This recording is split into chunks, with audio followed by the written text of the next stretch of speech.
Hello and welcome to the Sporting Tribune Today. What is going on, everybody? I got my guy Beav. We got the same crew as when we left before the 4th of July weekend. We got Beav, we got John Browner. And you know, I keep saying this, but like, oh, we have a perfect crew. We have a perfect crew. Well, I think it is a perfect crew yet again because Summer League has started. And this debate has been going on since the draft about, is it Acuff, Wagler, Michael Brown Jr.? We're finally starting to see some games from all three of those guys. We have some Rui Hachimura news for the Clippers. We have a USA World Cup failure. We have more Summer League reactions. So, John, I'll go to you first. How was your 4th of July weekend? It's good to be back. It was beautiful, man. It was beautiful. I thought one of the things that really made 4th of July a little extra awesome this year was the fact that in our country, we saw so many people come from all over the world with preconceived notions of what they thought of the U.S., and to have those people and to see them on social media, just literally, I saw one man in tears about how awesome America was and how he thought it was one way. Then he got here, he experienced it, and he said he doesn't want to leave, which you got to. But said he don't want to leave. And sometimes I think as a whole, we forget the world is a very large place, and this is the most awesome place to be. And because we're here so much, we think it sucks. Like, Halle Berry's been divorced multiple times. Like, sometimes you just forget how awesome it is where you're at because you're there all the time. And that's this country. It's awesome here. And sometimes we forget that. And to see other people just be genuinely moved by that, I thought it was awesome. And so to cap off the 4th of July and the fireworks I watched with my kids, to see the World Cup bring so many people into this country on July 4th and to watch those people celebrate that day with our country, I think it was awesome. So I had a great 4th of July, man. It was awesome. That's going to be my alarm clock. I'm going to clip that and use that as my alarm clock to motivate me every day. Beav, how was your 4th of July weekend, man? Good to see you. My 4th of July was like Aunt May as she was praying and the Green Goblin busted through the window. The fireworks that was going outside was crazy. Like so at a Rosh house? Hey, boop, boop, boop. Arash had Warzone. Arash, duck, bro. Duck, we need you. Listen, but the 4th of July was good. It was good to get some Summer League going. And it was also good just to see as the World Cup is starting to dwindle down to the powerhouse teams, we're starting to say goodbye to some of our legends. You're starting to see new legends take off, in which it's a beautiful sight to see as you're starting to see a turning page when it comes to some of these World Cup stars and things like that. Mm-hmm.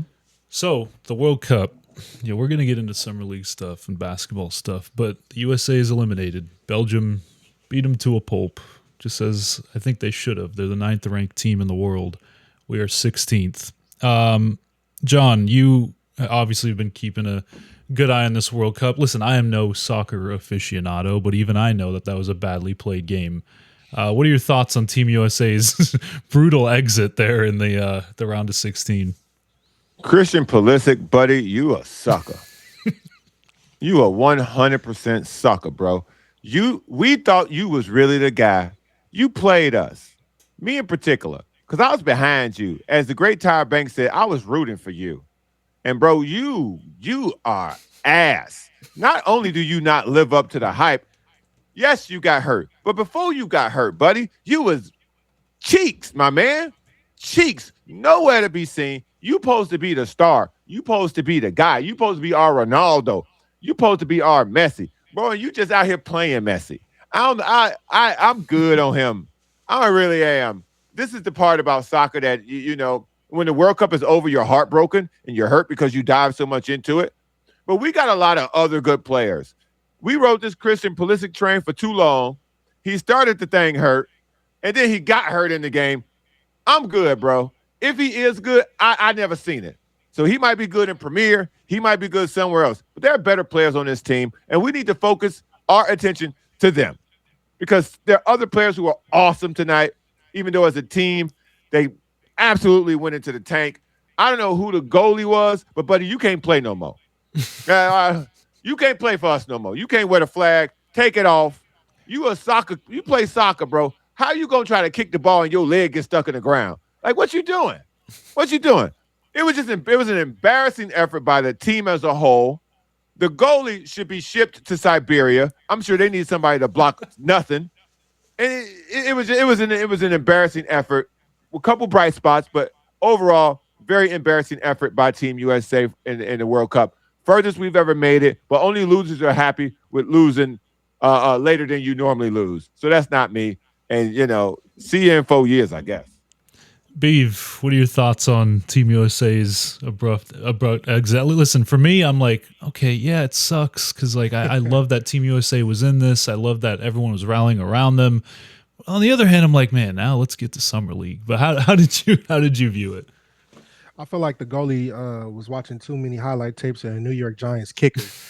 How he was trying to defend that goal. But overall, man, it was very disappointing. Even though we politicked very aggressively to get a red card removed, and we still lost. Yeah, all right.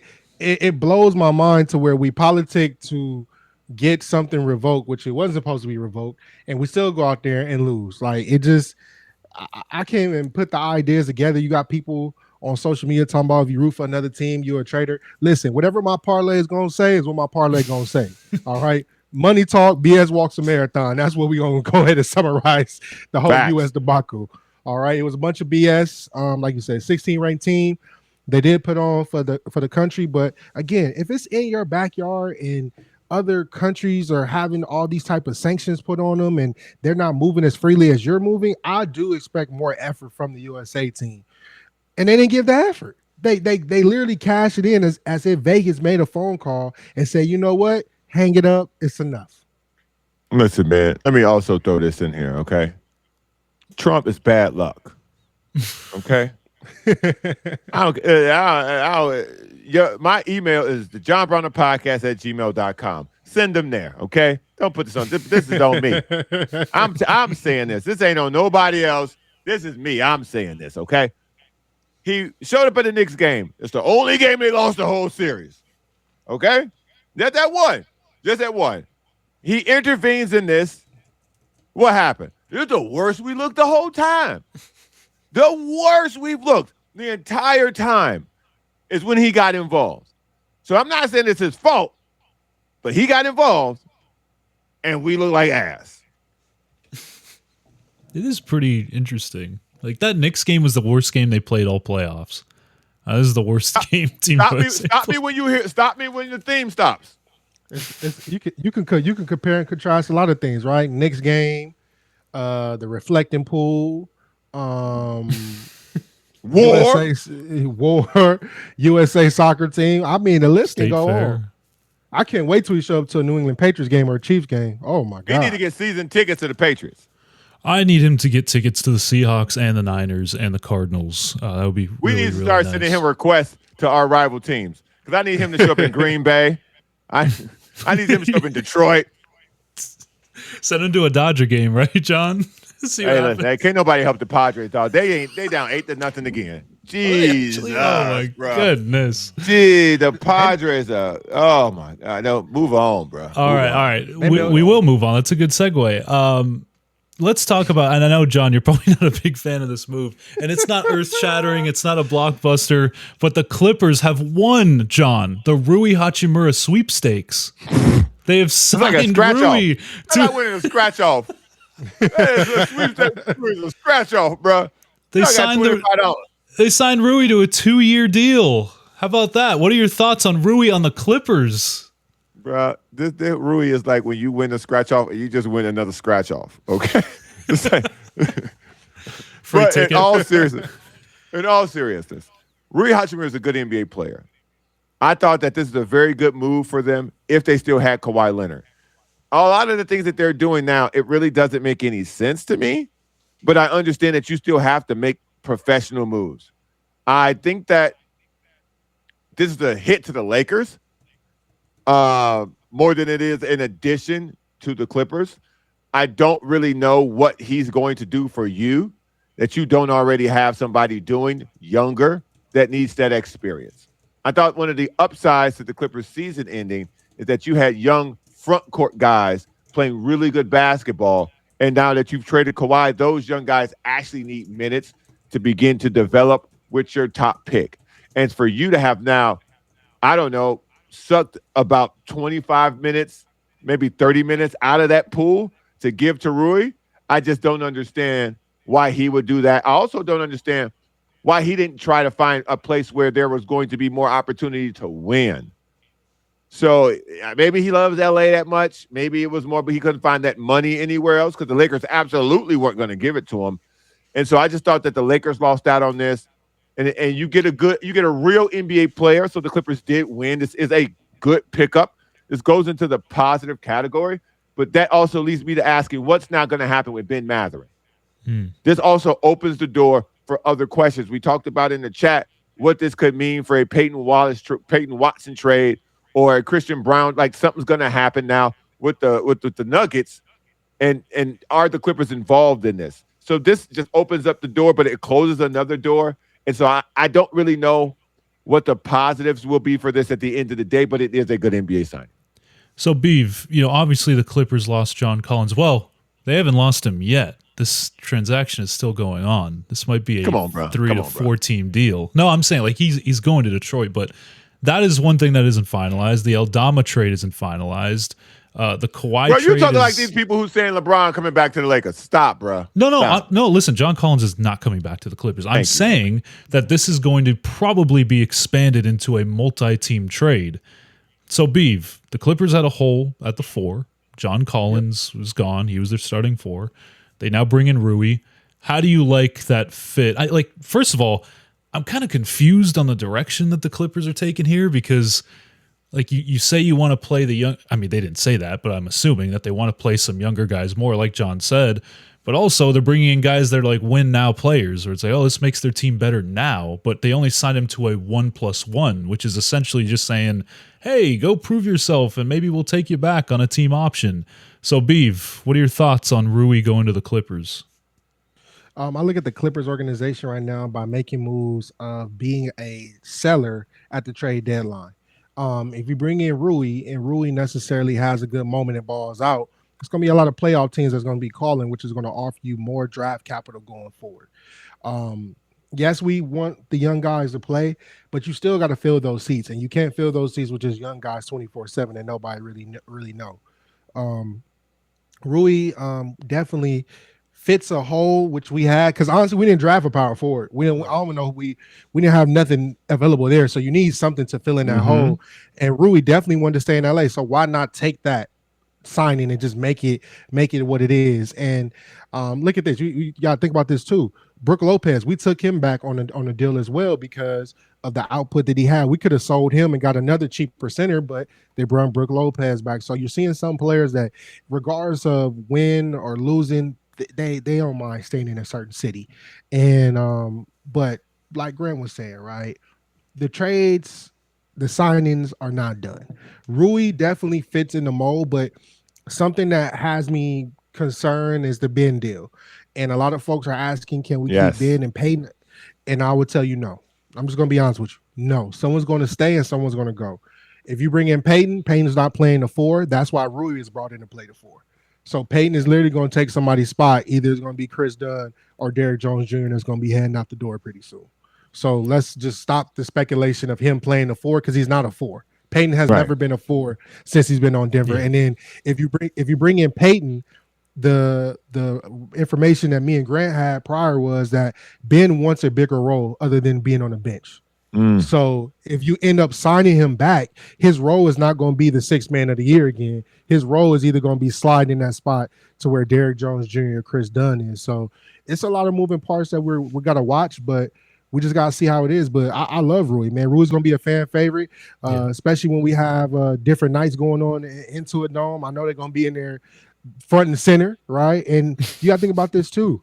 You got to think about this too. He going to bring in the crowd, right? You got to think, when we had certain players for certain countries and things like that, they filled up into a dome like no other. Bruh. I'm telling you, man. I'm telling you. All right, Beav, let me ask you. Beav and Grant, let me ask you a question. Hold on. Are we concerned with theme night and Chex Watch July? I am. I want theme night. I like because okay. So I have. This is a question just to both of you. How much better does this make the Clippers? The addition of Rui Hachimura, because Rui Hachimura isn't going to win you any games. In my opinion, I hope to be proven wrong again. I'm trying to get on the Clipper bandwagon, but y'all keep pushing me off. So I didn't make these moves. What is it that he can bring to the team? Because you said they added a win now player. Sure. What is he going to bring to the team that's going to add wins to it? Because I don't see this as that type of a move. I see this as we needed a power forward. We got the best and most affordable power forward that gave us a team-friendly deal. So what I think it is I think the offensive part of it is really intriguing because he is, like, I think he was one of the most accurate three-point shooters over the last 3 years. He was, I think, 57% in the playoffs from three. Again, the Clippers might not get to the playoffs. But you got to throw in getting passes from LeBron James. Sure, and Luka. It makes right. And a year and a half from Luka, 3 years getting passes from LeBron James. That's a massive thing that a lot of people don't factor in when whenever you take on any player that played with LeBron James, their numbers are going to dip unless you're Kyrie Irving, because the gravity of LeBron it makes you open, and he knows how to hit you right in the shooting pocket. Do you see that continuing on the Clippers? Because you're right, his shooting percentages were fantastic for someone at his position for what they paid for. But do you expect for those numbers to translate? I kind of do, because, like, I know you're not a big fan of Darius Garland, but Darius is right. But Darius is actually a very good pick and roll player off of pick and rolls, getting downhill. He is a willing passer. I wouldn't say he's like as good as James Harden was or as good as some of the top point guards in the league in terms of his playmaking. But when you have two dynamic offensive players, in theory, again, you have to see it on the floor.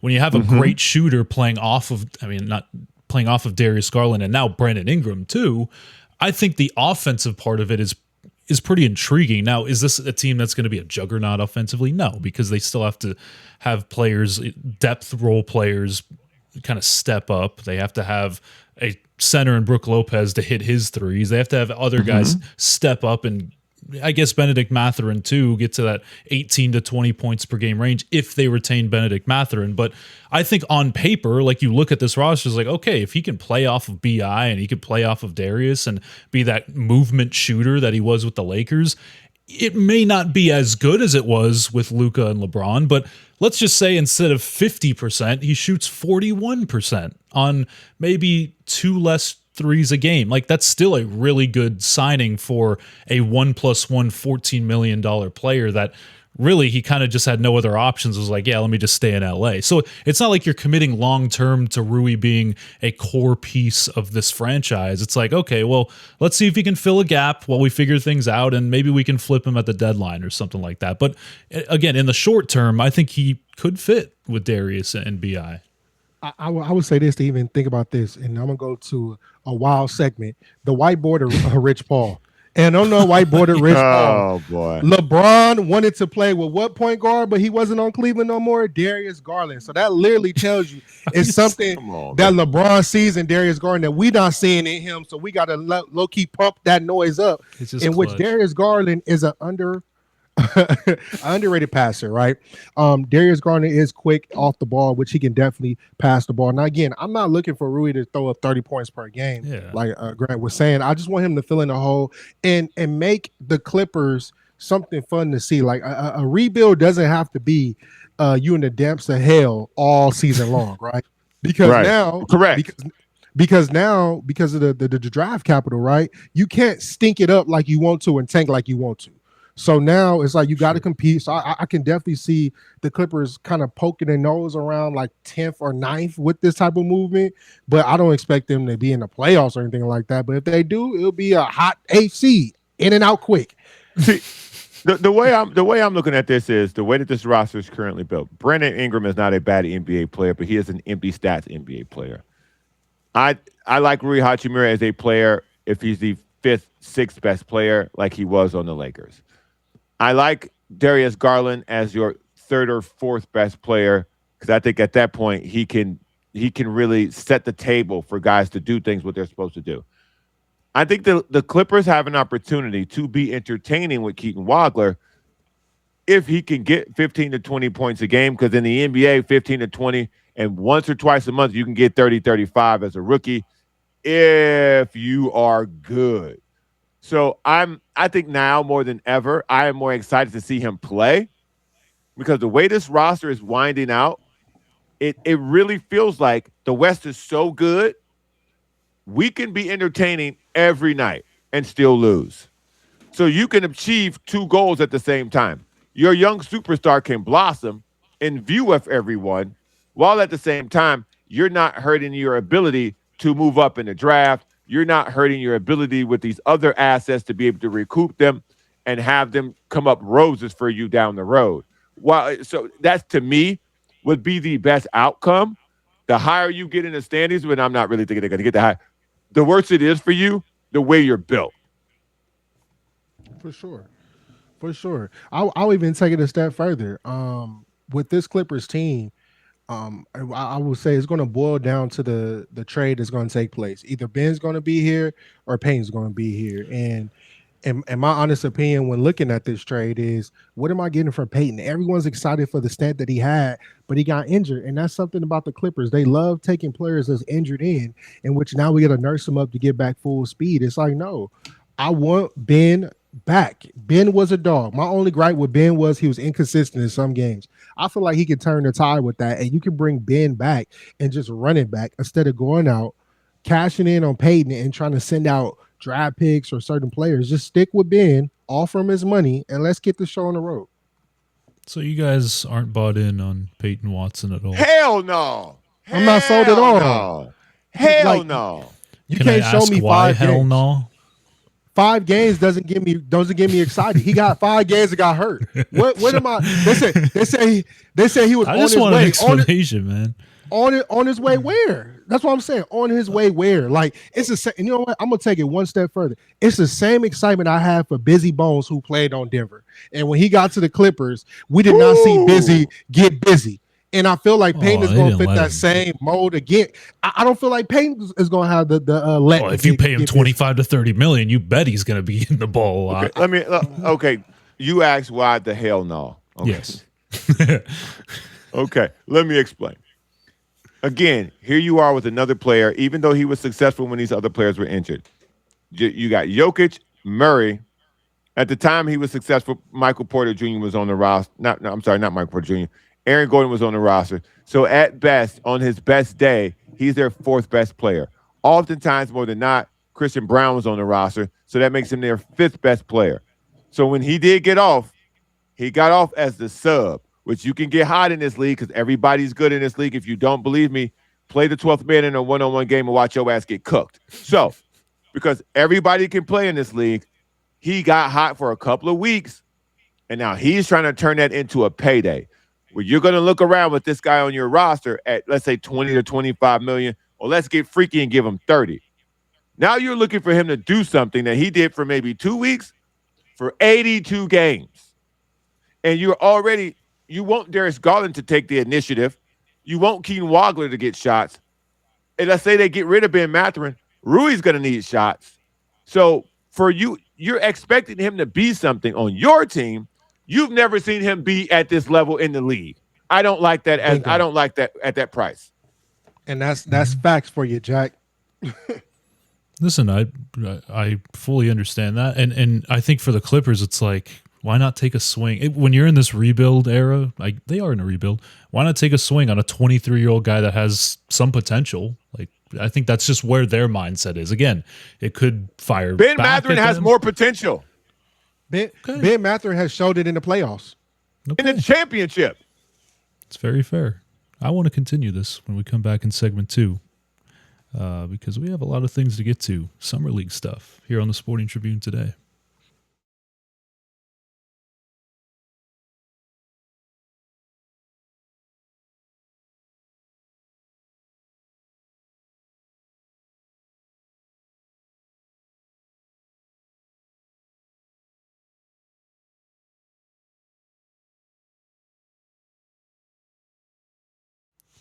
All right, welcome back to the Sporting Tribune Today.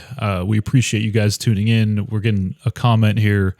Are the Clippers still going to convince Magic to trade Goga Bitadze? I'm glad that you got his name spelled right.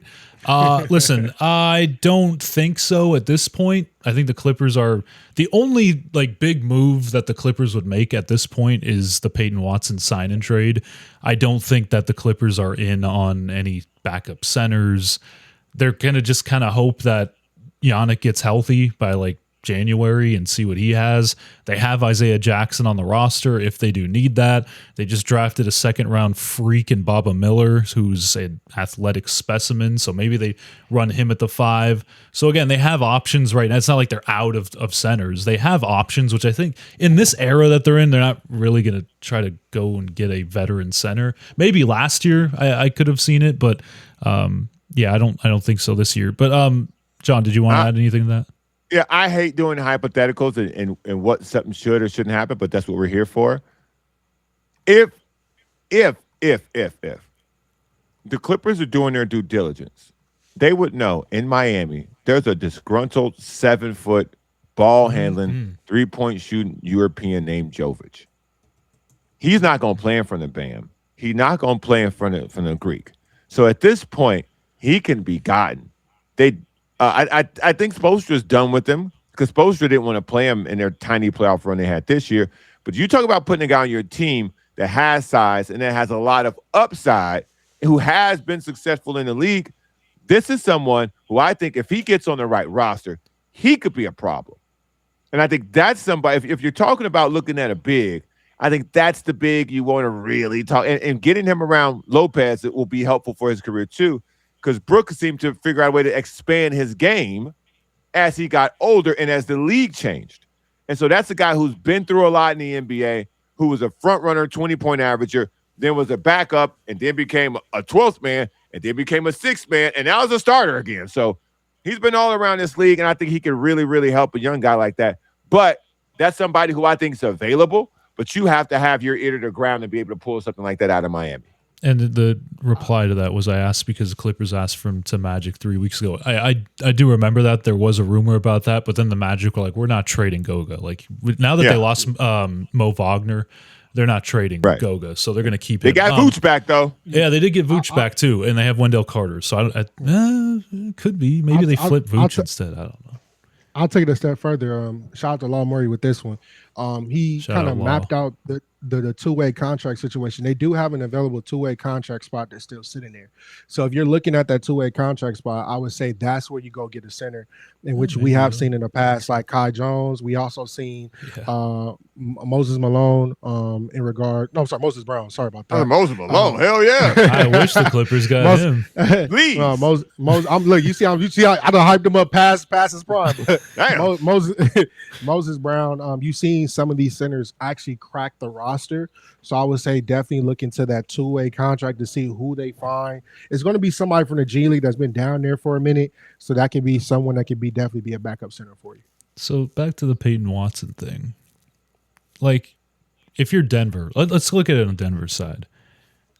They have been very outspoken about not wanting to pay a lot of money to these guys. All these guys, listen, they have Jamal Murray, Cam Johnson, Christian Brown.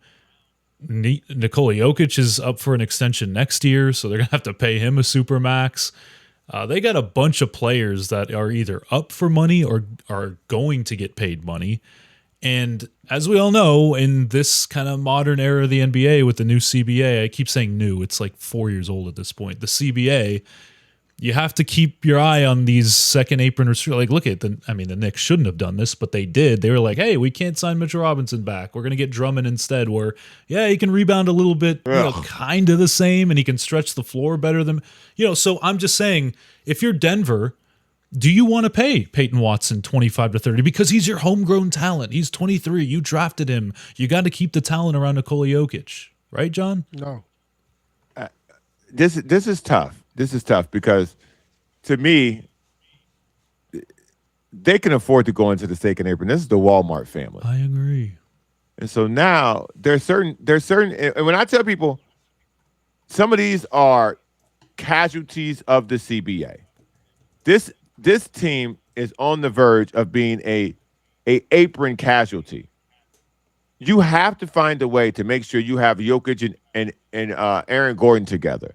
Because every time Aaron Gordon goes down, the Nuggets kind of go sideways.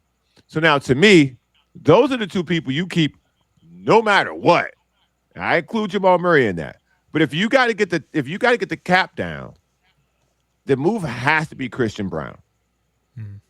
Because even though you got or Cam Johnson, by the way, because Cam Johnson has now entered the level of overrated that's cut for very few people. Cam Johnson is in the level of overrated that it's like the Hall of Fame of overrated. He getting hella close. But I would say of the people who they need to probably massage around that roster and get somebody in and get them out, I think it's between Christian Brown and Cam Johnson before it's Peyton Watson, because I agree. These homegrown guys, you need to try to figure out a way to keep them because you know they understand the system. You know they understand the philosophy. You know how hard they're willing to work. The Cam Johnson thing did not work. So if I'm in Denver, I want to give Peyton Watson those Cam Johnson minutes and trade Cam Johnson while he's still worth something. So to me, this is if we can't sign him, we got to get rid of him. Is a cap casualty situation from a team that has, unlimited tolls of money. Beav, what do you think Denver should do?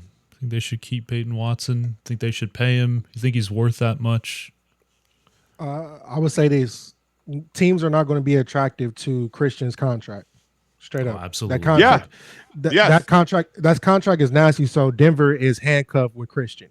So now, since that's off the table, you have to look at Cam Johnson or you got to look at Peyton Watson. And the thing is, you can definitely open up the pocketbooks for Peyton Watson. So now what are we going to do? Are we going to send Cam Johnson to the Clippers? And the Clippers are not really high on him. They're not really on his radar like that. I think the Suns, rumor was the Suns was more interested, or he was more interested in going back to the Suns. So is it now you're kind of looking like, was the Clippers really interested in for this? So you got to make the pot sweet. And by making the pot sweet, which I'm going to say no to, you should not be offering no first-round draft picks for a player that's unproven. And a lot of people say, well, it's that simple. So if they're asking for a first, I'm not sending it to Denver. You're going to get either Derrick Jones Jr., Chris Dunn, and a bunch of seconds. Because, again, as much as I might like to sit here and say, oh, Peyton's 23, he's youthful and things like that, no shade. I haven't seen you really play a full NBA season. And I don't know how you're going to work in my system compared to Denver's system. So go ahead. If you put Derrick Jones Jr. and Chris Dunn on Denver, you're allowing them to retool. As the Clippers, you can't help build another championship team off your parts from your roster. That's just bad business if you're not getting back somebody, if you're not getting a young big with some time, if it works out, freakish all-star potential. Like this is a strange trade for me, and the tires keep getting kicked for the Clippers in this particular discussion. I haven't heard this player with a different team in like 3 days. So this Clippers and Nets. That tells you all you need to know. That tells you all you need to know about who they trying to find a sucker. I honestly believe this. They're trying to find a sucker because the Clippers have better parts than the Nets. The Nets their parts are equally as unproven as Peyton Watson is. So I don't think the Brooklyn works more than the Clippers, because the Clippers literally, if you put Chris Dunn and Derrick Jones Jr. on the Denver Nuggets and they only lose Peyton Watson, that's a retool for me. And that now becomes a very sharp weapon for Denver to use with another championship run in mind. Because I don't like that trade for the Clippers at all. So would you like, what if it was Cam Johnson and he's expiring next year anyways? Does that intrigue you guys? I don't want it. No. There's nothing that inspires me to be happy about Cam Johnson. Nothing. No, he is at this point to me, he is the most mayonnaise player in the league. You can put him on stuff. He ain't gonna make the sandwich. You know, you ain't gonna be mad that it's on there, but at the same time, you ain't gonna be happy about it. I don't even want Cam Johnson bobblehead night. That's how bad I don't want that man on my And team. Beav thinking of marketing in July, y'all. Yeah, he is. He's still thinking about it. Hey, filling the seats. Listen. When we was having our discussion about just how this whole scenario can shake out, what I do, I pulled out a calculator. I can probably guess this straight out without even it breaking before Shams can break it. I can probably move the money around like Bob Marks before he can even say something, because it's not hard to kind of see where there are some trades happen that didn't process through. And like you said, John, this CBA, this apron is handcuffing teams to make signings and trades so much easier. If this was the case, all the Clippers would have had to do was just throw money out there for Peyton. Denver matches it. He's off the table. Game time. If you want to sign him, now you got to move so many parts. You got to move players. You got to move picks. And it's like, Lord have mercy. Do I got to give up my last toe to make this trade go through? It's just, and it's like you're shooting for the stars again. You're shooting for the stars for a player that's unproven.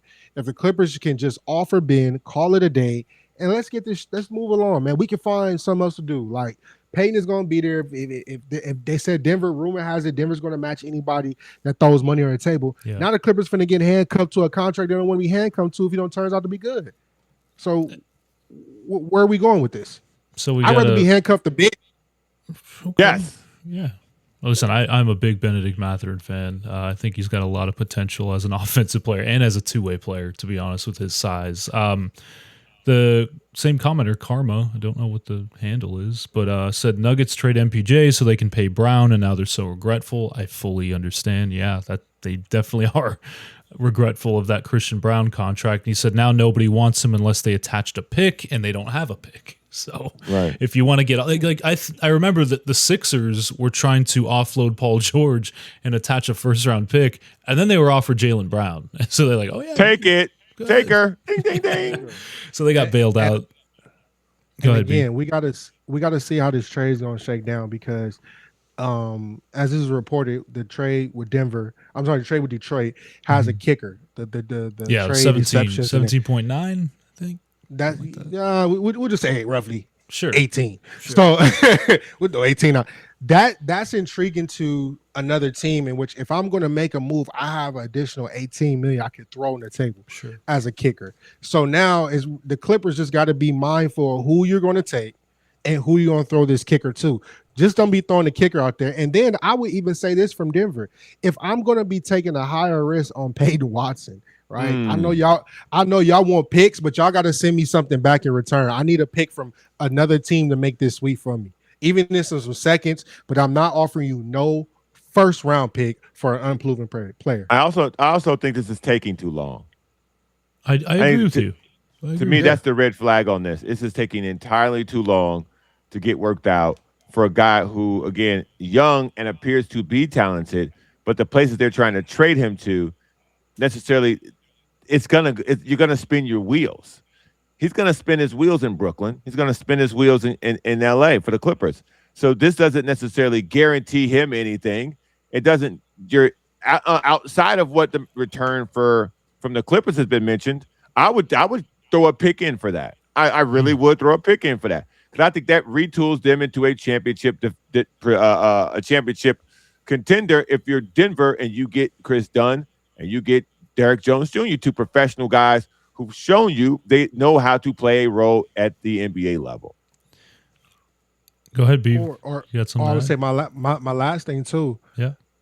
Let's wait until we see what Cam Christie does in Summer League. No, I'm not worried about Cam Christie. No. Sorry, Cam. Nah. Good kid. Great kid. No, great kid. No, great kid. But in what way, though? He's very nice, cordial. Always respects the reporter's time. Hey man, I just want to see if he takes that Jordan Miller step. And then what I mean by that is Jordan Miller was a person that a lot of people wrote off. And Grant can tell you, I was yelling from the stands. Both Jordan of us Miller were like, where's this kid? Where's this kid at, right? If he takes that jump within Summer League, it's very intriguing to me, because now he's also due for a contract.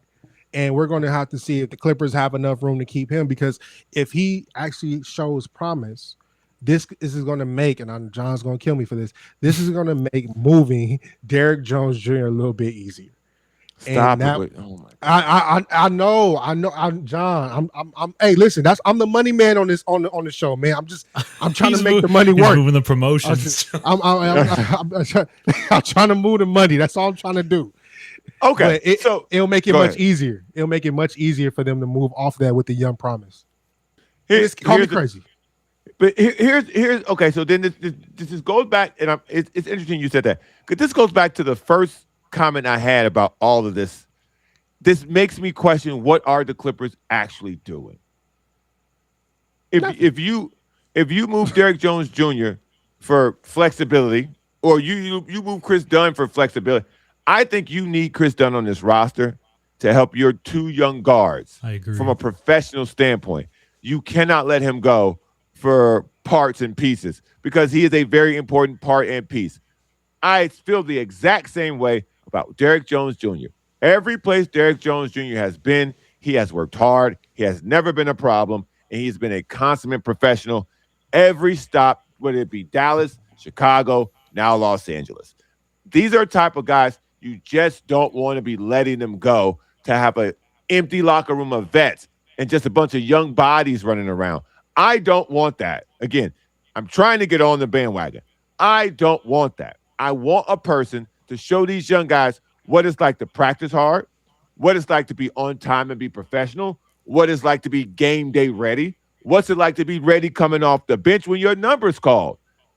Ty Lue needs these guys on the roster so he doesn't have to be coaching like it's a college or a high school experience.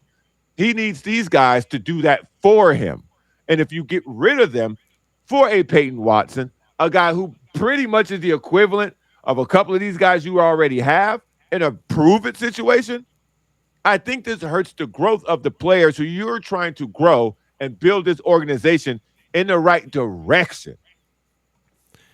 Speaking of the growth of players, how about Darius Acuff Jr. and Michael Brown Jr. showing out in summer league, fellas? No, listen, don't say showing those two out, names. John, both of them. Don't see now. This is what you get. You about to get me mad. I'm here. I'm here for one player and one player only. You already know who I'm here for. John. Your first thoughts on Darius Acuff Jr. I was just kidding about the Michael Brown Jr. thing. He didn't look that good. Spectacular. Listen, man. Darius Acuff Jr. looks like what I thought he would look like, but you have to see it. And yes, this is not the NBA regular season, but if you've been to enough summer league games, they play harder than people do in the middle of the season in the NBA, because these guys are out here playing for contracts. And so his ability to play against good physical NBA defense, I thought it was good the way he played. I thought the first game was a little bit, he was either hyped or a little nervous, and so the first half was kind of choppy and spastic. The second game, awesome. I think it was at one point 14 points in 14 minutes. I got the stats for you right here, John. Command of the game. Really looked like he belonged. Looked like he's ready to lead a franchise. If you notice after that first game, what happened to DeMar DeRozan? If you notice after that first game, they looked around and went, "All right, let's clean some of this out now. Yeah, we're gonna be okay. Let's let some of these guys go. If you need 15 shots, you can't be on this team." That's what's about to start happening to the Kings roster. If you need 15 shots a game, you cannot be on this team. And I think this is the formula that the Clippers should be following. If you need 15 shots a game, you cannot be on this team, because these shots go to the rookie, period. And Darius Acuff Jr., in very limited sample size, have shown me everything I wanted to see.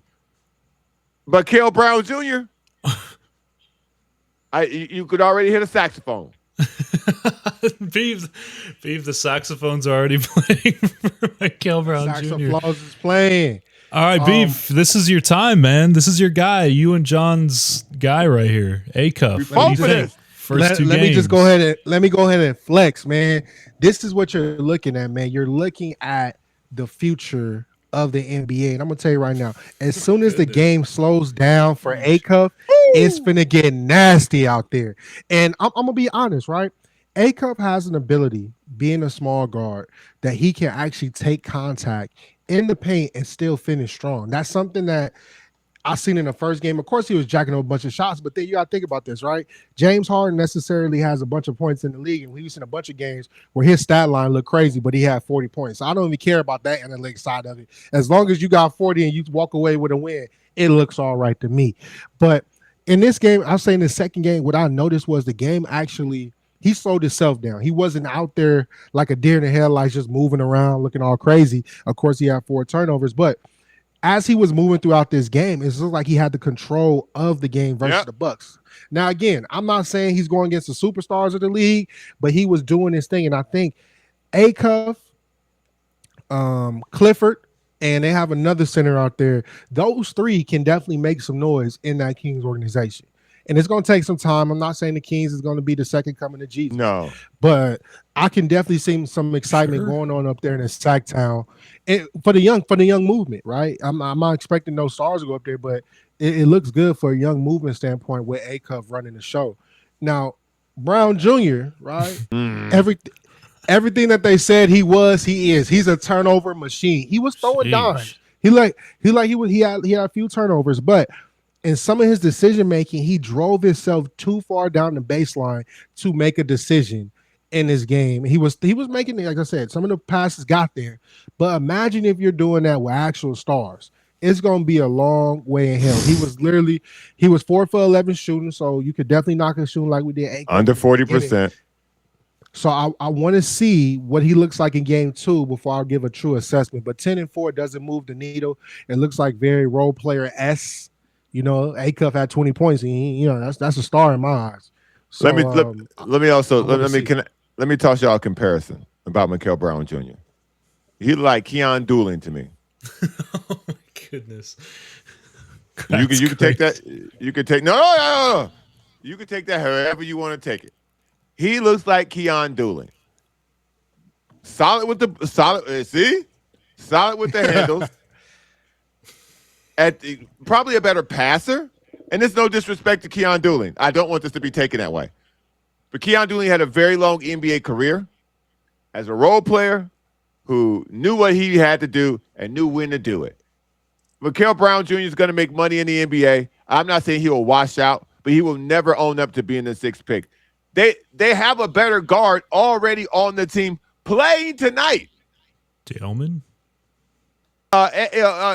Igor Dinman. Yeah, Daleman. Yeah, my guy. Yeah, I'm sorry. Yeah, he's nice. A much better player. This is why the pick didn't make sense.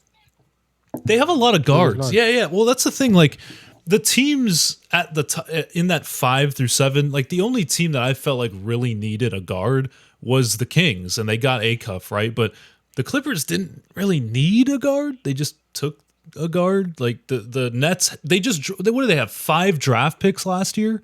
Yeah. And they took guards for all of them. I think they took like 4 or 5 guards. The thing is, they're trying to hit on that guard. If you hit on in the NBA, what's funny, if you hit on that guard, 5 picks to do that? It's the Nets. It's the Nets, for God's sake. We asking for like adult, someone that's being an adult in that room, and it's not. Like they can't put their hand on the right guard, and that's why you're seeing them going through this shuffle of guards. So the Clippers found a guard, and Darius Garland. But again, if you take Keaton Walker, that means you're not sold on Garland. You're not sold. Sure. And here's what I like about Acuff. The highlights, you know what I see him doing that you don't really see a lot of young guys doing now? Whoever gets the rebound, he's running to you like, give me the ball. Give me the ball. Spurs needed that in game 2. Give me the ball. What player that remind you of who used to do that all the time? Chris Paul. Allen Iverson, Russell Westbrook.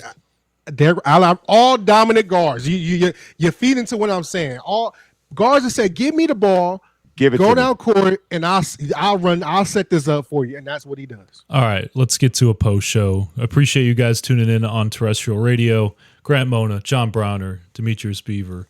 We'll see you guys after the break.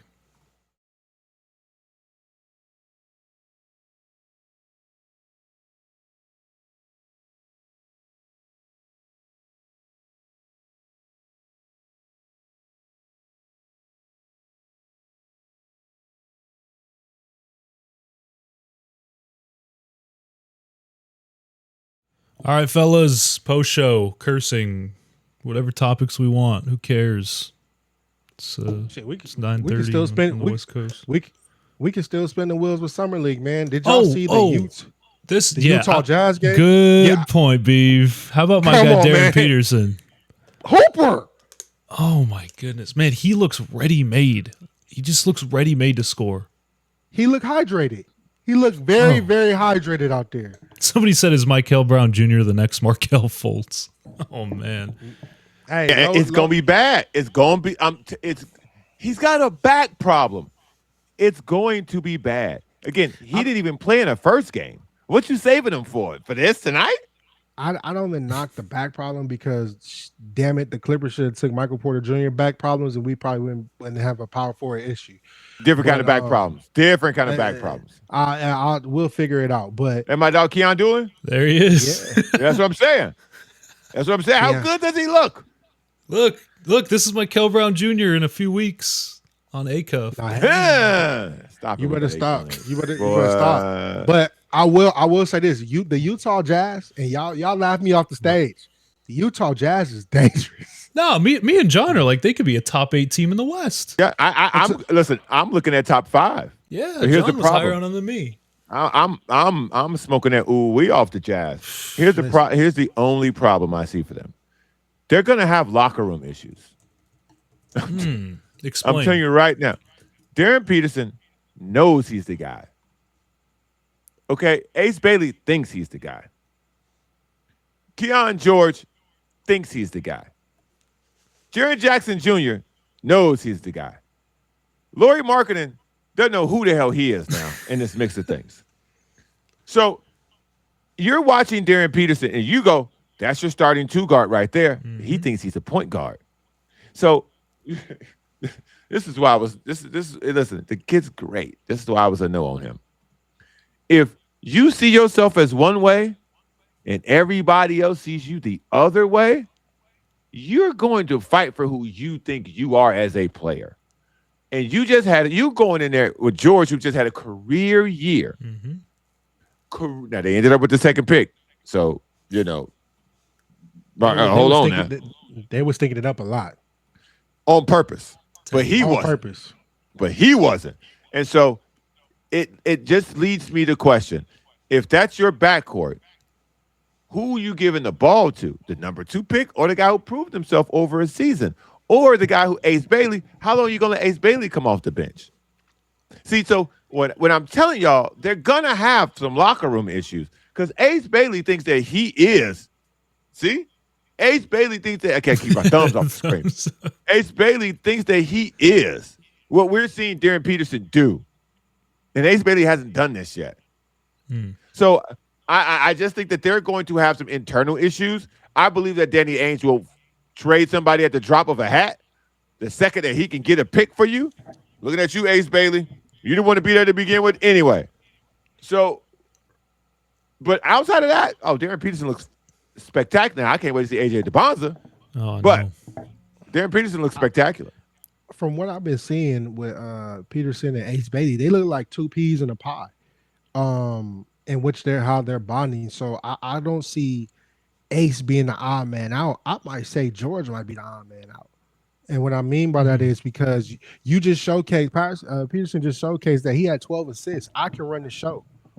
I can run this show with my eyes closed, which means if he's going to run the show, George is going to be the odd man out. Now, the fun part about George is you see how George can hoop. So now this is a team that can get, again, more draft picks for a guard and guard that he put up 25 and 12 and made it look like it was just a day in the park. Easy.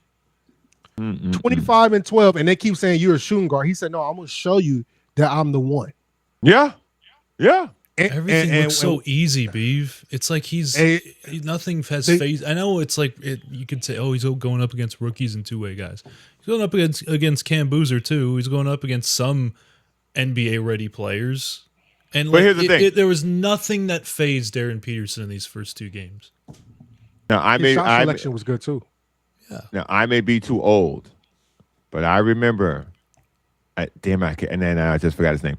There was a guy once upon a time for the Warriors, unstoppable in Summer League, 30-point averager. Monte Ellis? Never did anything. No. Monte Ellis actually had a real NBA career. I'll find it and I'll bring it up another time. But this doesn't look like that. This looks like a guy who knows where he wants to shoot from, can get to where he wants to shoot from, and there's nothing you can do about it. And so this is what people were saying when they had these Kobe Bryant comparisons. This is what people were saying when they had such high praise for him. This is what they were seeing. Not the I have cramps guy. Not the I don't think I'm playing today. Not the my stomach doesn't feel good, I'm not playing. This is what people thought they were getting at Kansas. This is what Bill Self thought he was getting. And so now I think he's made it to the NBA. As of right now, this might be on the regular. I'm very impressed. I'm very impressed by Darryn Peterson. I had a lot of smoke for him, and I still do, to be perfectly honest with you. But he was very spectacular. I agree. I think Cam Boozer was pretty good. Like again, when we talk about Cam Boozer, or at least for me, I don't think Cam Boozer is going to be this like a Darryn Peterson type where he's going to put up 28 and 14. But I think like Cam Boozer is going to be like 18 to 20 with 12 to 14 boards and just be a menace. And again, that's not a knock. It's just like I think he's going to have an awesome career, maybe a couple-time All-Star if he has some peak years. But he's just going to be a guy that you can just count on year in and year out. And for a Memphis team that, they just traded Ja Morant to Portland. They got Cedric Howard, who is really good. I actually really like Cedric Howard. They have some pieces there. Zach Edey, who I actually really like. They have some draft capital now. They got Beef Stew now? Yeah, Beef Stew now, which, again, trade hasn't been finalized as of yet, but we'll see. Also, let me say this. If you saw Cam Boozer tonight, efficiency reigns. Efficiency. Mm-hmm. 6 for 9, 4 from 5 from 3, 18.7 rebounds. I say that because he's never going to wow you. I just want people to understand. Yeah. It's like Tim Duncan. I'm not saying he will be at the level of Tim Duncan, but what he does will never wow you. But you will look down and go, damn, he had 27 points and 14 rebounds? It's the quietest hooper you ever seen. Man. And I would say this: he is a great passer in the post. Yes. So Edey is actually going to be very successful with him being down there, and also, Beef Stew is also going to have a field day. Bro. But the high-low between Zach Edey and Cam Boozer is going to be a problem. It's going to feed families. It's going to feed families. Many families. Look at that menace. Now, I want to see his John. Was it Ian Clark, the one you was referring to with the Warriors? Ian Clark. Yes. Ian Clark. Yo. Yes. Ian Clark. Yeah. Champion, I think. Yeah, he was a champ. He's a legend with that championship squad they had. Yeah. Jordan Bell. What year was that? That was 16, 17. Maybe Shout out to earlier, Jordan Bell. 14, 15. The Warriors bought Jordan Bell for cash from the Chicago Bulls. Yeah. Cash considerations in the second round. 2013, Ian Clark, 2013. Okay. Yeah. But I'll also look at this too. To make Cam Boozer go, Memphis is like, I would say they're missing a star. And riddle me this, right? This is Bob Marks Beav on the breaks again, man. If Patterson ends up being the guy, I want Memphis to pick up the phone and go get George. Put him and Cam together. George? Yes. Put him and down there in Memphis. And I because there's not too many teams that need a guard. And Memphis still needs a guard. They took a bid, they need a guard. You asking though, but Danny Ainge gonna fuck you. Yeah. Oh yeah. Danny Ainge gonna fuck you. And his son is the general manager and Danny Ainge is his boss. Talk about nepotism. But his son's Danny Ainge gonna fuck you. If I was going to look for a guard, I'm calling Brooklyn. I'm gonna rob them before Denver gets the chance to do so. But it sound crazy. Yeah, it sound crazy, but it's like if you want to go futuristic, keeping the youth movement going, George is right there. You can definitely throw your chips in the basket because going forward, Memphis can't get another top pick. So what am I really losing? So even if I'm sending some to Utah, it's not nothing in the top 5. So I'm not really stressing it. And I'm sending them an unprotected first round pick because, by the way, they can't get it either. because they just had the number 2 pick. You see where I'm going, John? You see me cooking over here? Beef marks on the job, man. You think both sides are gonna agree? They're like, oh yeah, sure. Oh no! Again, that's why rumors are rumors, right? That's why we talk. That's why we talk hypotheticals. But it can definitely happen. But that's why, in this particular situation where it's like Danny Ainge can fuck you, actually he can't. He can't, because you can't do shit with that pick if it hits either. Now, the league might force both these picks out the top 8, however it works. But nonetheless, you get the player, and then they get to let their players continue to grow. So that's actually a really good call. What about Kingston Flemings? Anybody? What are we doing? What? I like first game. I like Keaton. Let me see what his stat line. Oh hell no.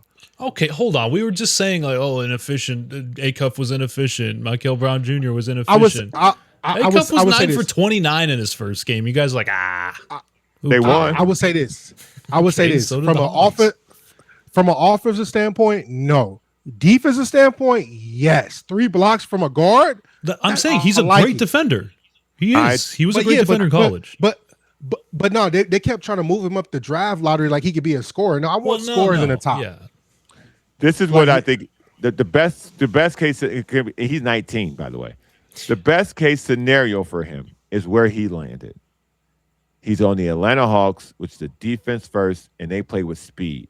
They need a table setter. CJ McCollum is not that, but CJ McCollum can mentor this dude to the point where he can take over somewhere around after All-Star break. Because remember, the reason why Atlanta got ran out by the Knicks because they didn't have any point guard play, and CJ McCollum's age showed after the second game. If you remember, the Hawks were the only team to beat the Knicks twice in this playoff run.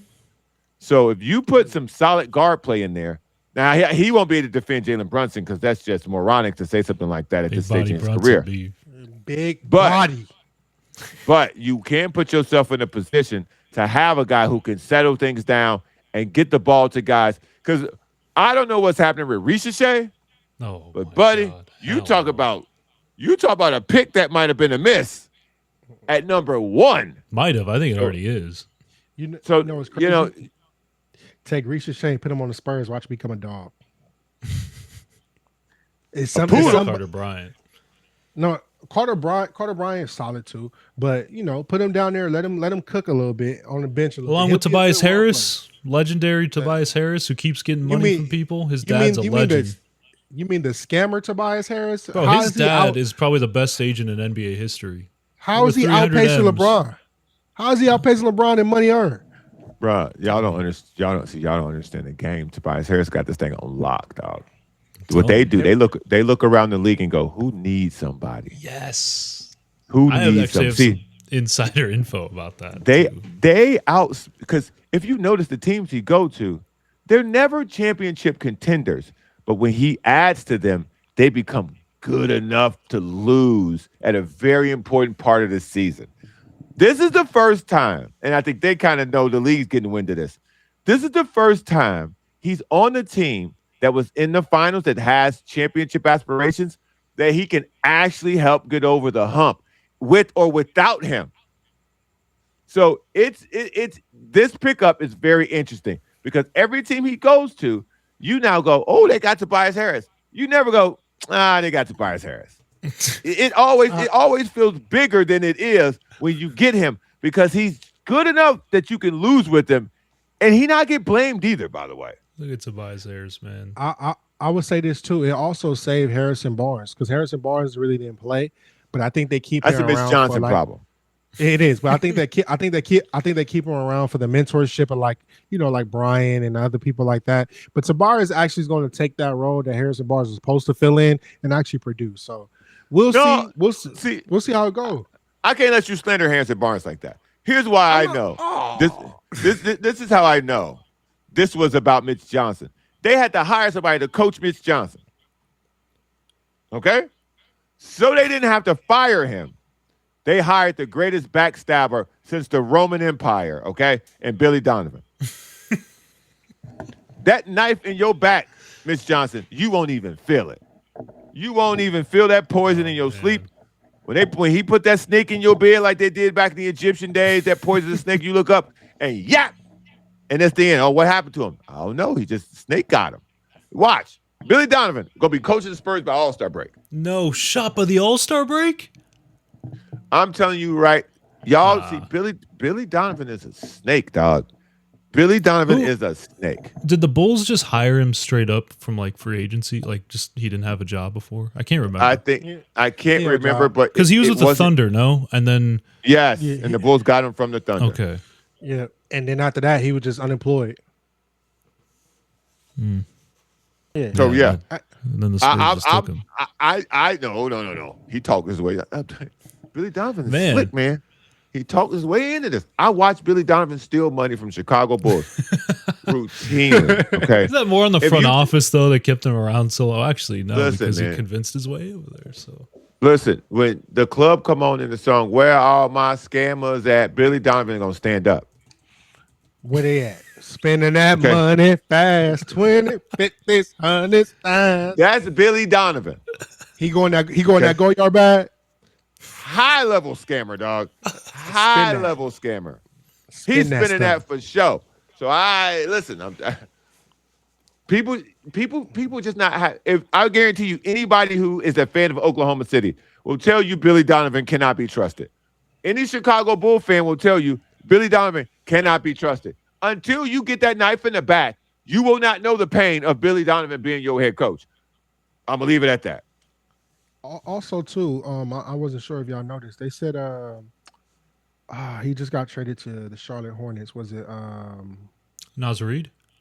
Not Naz Reid. He came from Houston. What's Finley? What's not Finley? Oh no, Dorian Finney-Smith. Yeah, what about? They talking about he already went off the squad already. They're looking. Yeah, they're probably gonna buy him out. They buy him already. He just got there. What happened? He want to be. He don't view them as contenders, so he's ready to go. But with the way that shot looked, he don't want to be saying that about nobody. He's a perfect bull, bro. That damn thing looked like that Michael Carter. Michael Carter? What was his name? Michael Kidd Gilchrist. That motherfucking from the parking lot ass looking jump shot, buddy. You can't that shoulder cannon jumper. Bro. I bet you some money he a future Laker.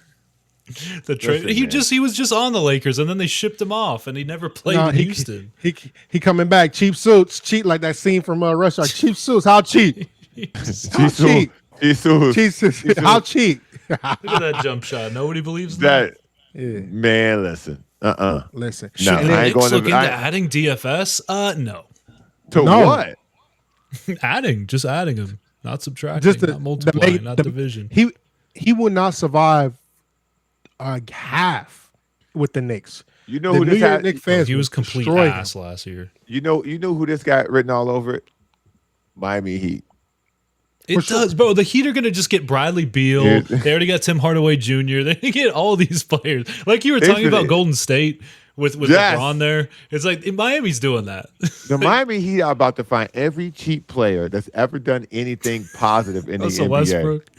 And just listen, I won't be. The only reason why I don't think that's a Westbrook destination is because Giannis has to have the ball in his hand, and he will punch you.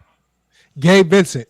There we go. No, he's not going back. Oh shit! Well, yeah, he would. He got him there. That was his best year there. Right. Come on. And then last, I'm gonna get y'all thought on this, guy. I sent this to Grant. Grant was laughing at me when I said it. Matt McNair has now signed on with the Los Angeles Clippers as an advisor now. Remember how we was talking about who's calling the shots with Lawrence Frank? Mm-hmm.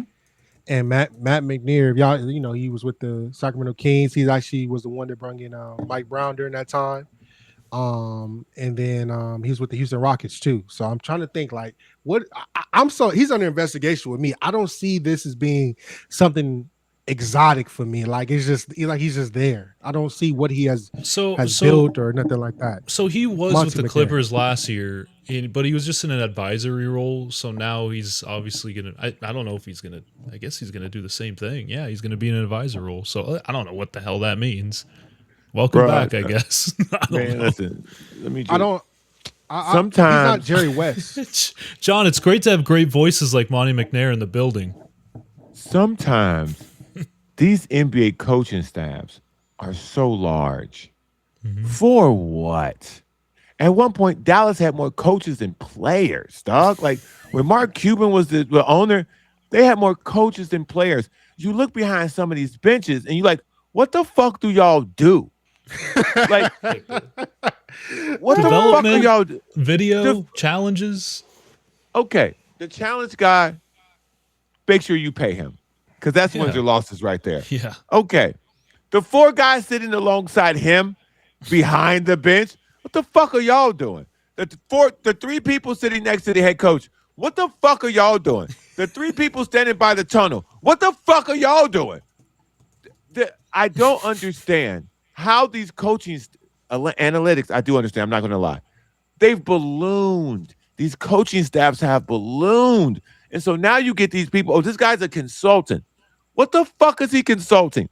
Show me some draft picks that this guy consulted on. Show me somebody he found in Sacramento that you go, okay, that was a sleeper. This guy found it. Who? He was part of the draft with Tyrese Halliburton.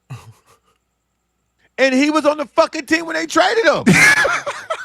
Yeah, he's the one that traded him away. He was a GM that traded him away. So to me, I'm not taking nobody from Sacramento. Okay, fuck that. You hired Mike Brown, but you was also there when they fired Mike Brown. You drafted Tyrese Halliburton. You was also there when they traded him. He was also there when they traded Darryn Fox. Those 2 motherfuckers were in the NBA Finals. I don't want nobody from that team. I completely agree with John. Darryn Fox is a spy. He was a spy in NBA Finals. Darryn Fox was fucking 007, okay? He was a sleeper cell. Yeah, but still, he got there.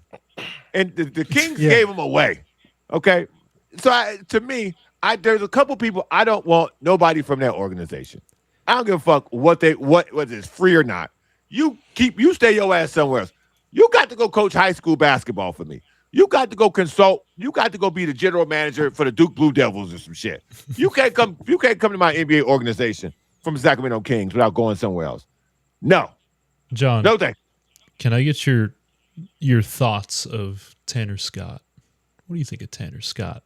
Former Padre, former elite Padres, not closer. He's actually a setup man with the Padres. He's a setup man. Because the reason I asked that is because while we're doing this, Tanner Scott gave up 2 walks, a single, 2 doubles, and 3 runs scored, and it's tied now in the 9th inning against the Colorado Rockies, who are not good. If you're the Los Angeles Dodgers and you take a single fucking player from the San Diego Padres, that's what the fuck you get. I was expecting a response like that. I love it. This isn't complicated. This isn't hard. Okay? If you thought you stole something from them, joke's on you, motherfucker. They got you. Okay?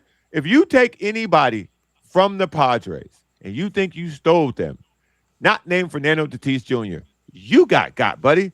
Where all my scammers at? You got another one. You got scammed by Tanner Scott. Luckily, they got the money.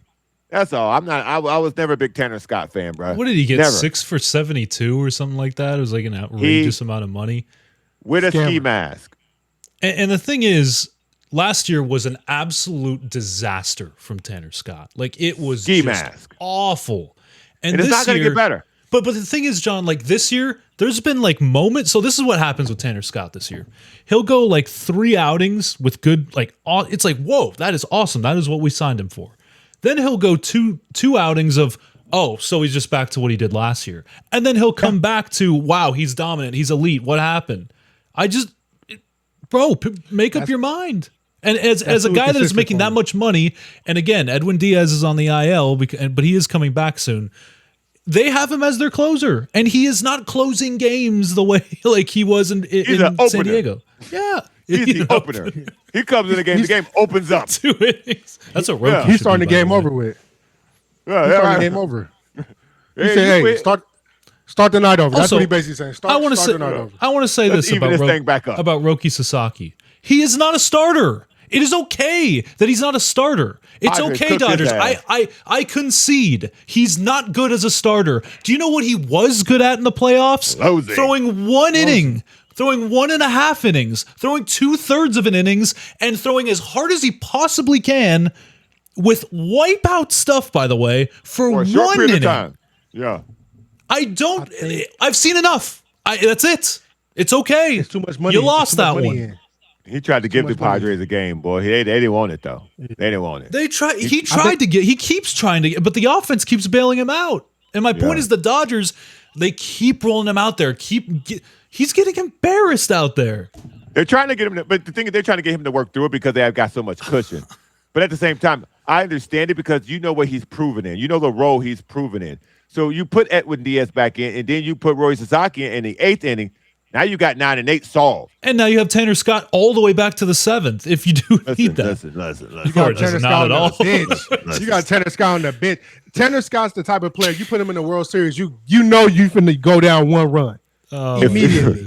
If I'm the Dodgers, I'm finna trade Tanner Scott, and I'm telling whoever take him, I'll pay half. Contract? Oh, you're gonna pay half. It's like the David Justice thing in Moneyball. No, but the Yankees are paying half of your salary. That's what they think about you. I will modern day date you 50-50. Y'all take half of this. Send them to the Marlins. Look at this. Meatball. 90? It must have been a cutter. Not a good look. Whack. They actually they would have taken the lead. A great throw. The Tanner Scott experience has to end. And I'm an outside viewer. I'm telling you, it has to end. He gassed people up. Ruben Niebla is probably the best pitching coach in Major League Baseball. He should be the Padres manager, but he's not. Guys come here under Ruben Niebla, and they look phenomenal. Yes. Utterly phenomenal. Even now, the Padres struggles. They don't have a pitching problem in the bullpen. They have a starter problem because you don't have enough arms to really sustain what happens. If you start the game down 4-0 every goddamn game, it's hard to win those games. And then you dip into the bullpen, and then at this point, you get to where we are now, you get 80, 90 games into the season, and the bullpen's so taxed, now they're starting to give up runs because you dipped into it too many times. So Tanner Scott, on the other hand, buddy, unless you got somebody like Ruben Niebla, who I'm surprised, talk about stealing somebody, that the Dodgers haven't stole him yet. But, yeah, man, Tanner Scott sucks. John, go ahead, Beav.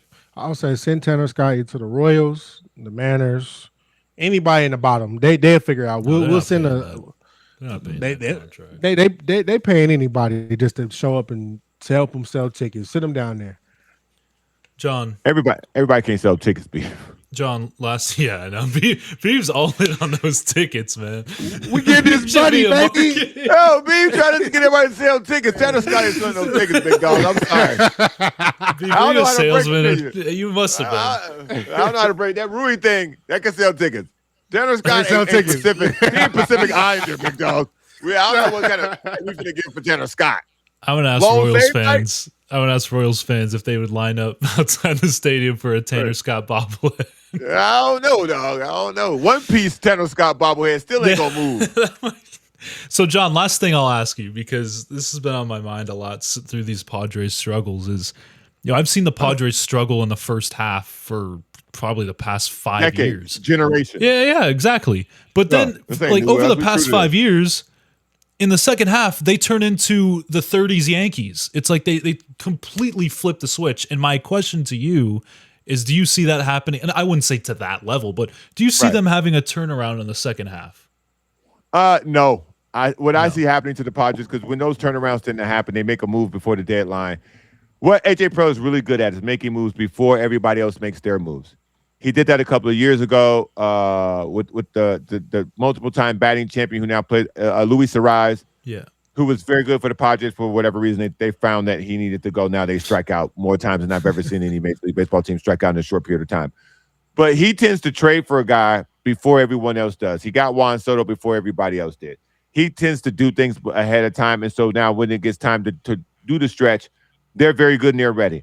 Now he's gotten to a point where there's nowhere to put anybody. So who are you trading for?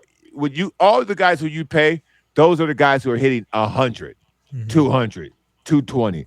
You paid Manny Machado, he's hitting 180 something. You pay Xander Bogaerts, he's batting 220, 230. You paid Jake Cronenworth, he missed 2 months with the concussion, he's batting 170. You paid Fernando Tatis Jr., that money seems like it's working. You paid the center fielder, Jackson Merrill, he's batting 215, I think, at this point. Your left fielder can't catch. Your catch is batting 140, Freddie Fermin. and your first baseman is a journeyman. So there's nowhere else to put anybody.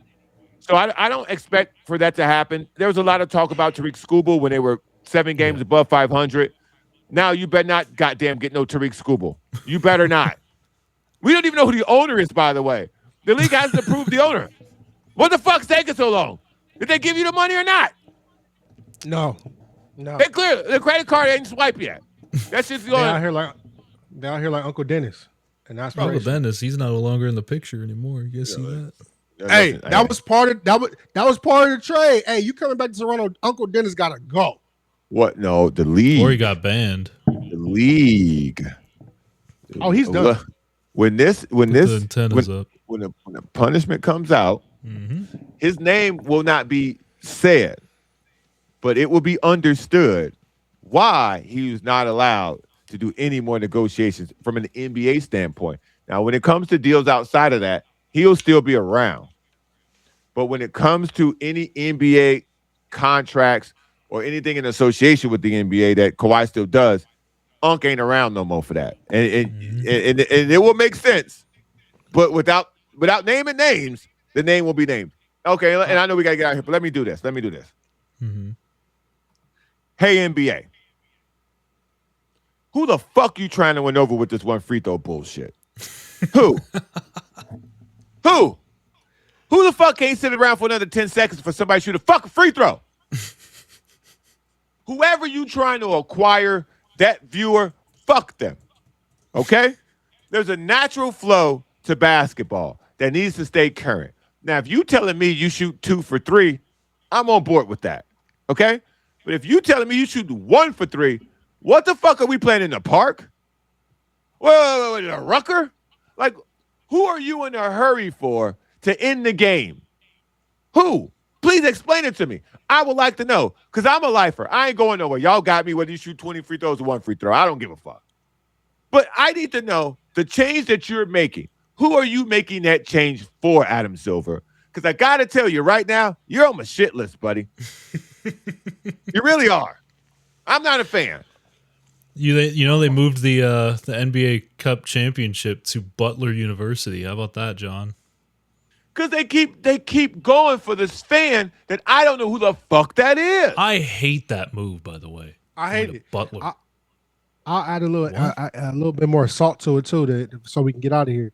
John said, you shoot the free throws, right? From an analytical standpoint, that shit sucks. How am I going to have a center saying he's 5 for 5 from the free throw line when in reality that's not his free throw percentage? You say because Beav, when he gets to the actual league, he's going to have to shoot those 2 free throws, and they'll be like, "Well, he was 90% from the line in summer league." No, he wasn't. It wasn't. Right. And then like we talked about, this is a way it's going to slowly creep into the actual league, and it's going to be boo-boo. It's going to be astronaut. How is it? Boy, he was 30% at Baylor, 29%. He was 100 in summer league. Now he back to 21% in the actual NBA. How, bro? How, Sway? How? Sway? Stop it. You ain't got the answers, NBA. You ain't got the answers. The nerds that have invaded the NBA, and I'm all for science. I'm all for statistical, the evolution of statistic in sports. I totally understand it. But some of this shit, you just got to let it play out, man. And if you're trying to speed the game up because you think that the Gen Z or this audience that you're trying to grasp they're watching on their phones, taking out a free throw ain't going to make them watch the game. And in addition to that, when the game's the longest, you're saying they got to shoot the free throws anyway. So what you need to do, if you're worried about the NBA game, this has been my solution. And they're never going to do this. But to me, these are athletes at the peak of their conditioning. You want to add some drama to the NBA? The last 2 minutes of the game, there are no timeouts. No timeouts. You stop for fouls. You stop for injuries. That's it. You take a TV timeout at 2 minutes, and then after that, they finish the game. Period. Period. Just thank you. Who's good? Who's better? It's a 1-point game at the 2-minute mark. We will know who's better at the end of this game. You get one more sub, foul outs. Obviously, you get to take somebody out for a foul out. There are carve outs, but at the end of the day, the last 2 minutes of the game, the players are going to decide the game. The last 2 minutes of an NBA game is often 20 to 25 minutes. That's fucking egregious. That has to stop. That absolutely has to stop. The reviews take too long. The multiple timeouts in the last 2 minutes takes too long. Then there's also some dumbass decision where you got to look at the replay to see if it's a flagrant. If you're trying to speed the game up, speed the end of the game up, you will get so many eyeballs to the game because now people know, hey, I'm going to watch the last 2 minutes of this game because I know it's only 2 minutes. Yeah, I always know that when it hits the 2 minute mark, there's like 30 minutes left in the game. I just know. I just understand that. I'm like, oh, I can go use the restroom. I can go get a drink, whatever. All right, guys, this was an awesome show. Awesome discussions. You guys are the best. Beav, John, make sure you follow both of these guys on their socials. Got a bunch of content coming out. We will be back tomorrow night to discuss even more Summer League and MLB and whatever you guys want to talk about here on the Sporting Tribune today. You guys have a great day.